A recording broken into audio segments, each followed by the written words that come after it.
पिता की मजबूरी।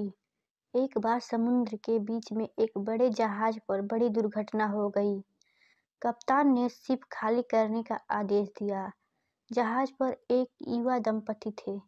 जब लाइफ बोट पर चढ़ने का नंबर आया तो देखा गया कि नाव पर केवल एक व्यक्ति के लिए ही जगह है। इस मौके पर आदमी ने औरत को धक्का दिया और नाव पर कूद गया। डूबते हुए जहाज पर खड़ी औरत ने जाते हुए अपने पति से चिल्लाकर एक वाक्य कहा। अब प्रोफेसर ने रुककर स्टूडेंट से पूछा, तुम लोगों को क्या लगता है उस स्त्री ने अपने पति को क्या कहा होगा? ज्यादातर विद्यार्थी फौरन चिल्लाए। स्त्री ने कहा होगा, मैं तुमसे नफरत करती हूँ, आई हेट यू। प्रोफेसर ने देखा एक स्टूडेंट एकदम शांत बैठा था। प्रोफेसर ने उससे पूछा कि तुम बताओ, तुम्हें क्या लगता है? वो लड़का बोला, मुझे लगता है औरत ने कहा होगा, हमारे बच्चे का ख्याल रखना। प्रोफेसर को आश्चर्य हुआ। उसने लड़के से पूछा, क्या तुमने यह कहानी पहले सुन रखी थी?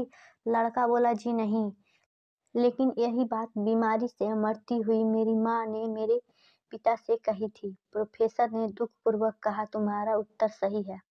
प्रोफेसर ने कहानी आगे बढ़ाई। जहाज डूब गया, स्त्री मर गई, पति किनारे पहुंचा और उसने अपना बाकी जीवन अपनी एकमात्र पुत्री के समुचित लालन पालन में लगा दिया। कई सालों के बाद जब वो व्यक्ति मर गया तो एक दिन सफाई करते वक्त उसकी लड़की को अपने पिता की एक डायरी मिली।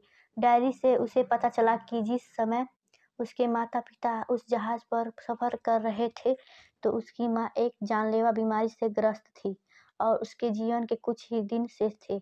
ऐसे कठिन मौके पर उसके पिता ने एक कठोर निर्णय लिया था और लाइफ बोट पर कूद गया।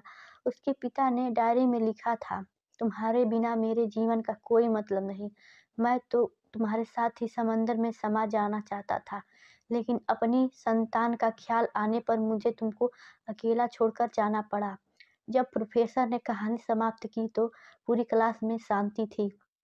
इस संसार में कईयों सही गलत बातें हैं, लेकिन उसके अतिरिक्त भी कई जटिलाएं हैं जिन्हें समझना आसान नहीं। इसलिए ऊपरी सतह से देखकर बिना गहराई को जाने समझे हर परिस्थिति का एकदम सही आकलन नहीं किया जा सकता। धन्यवाद।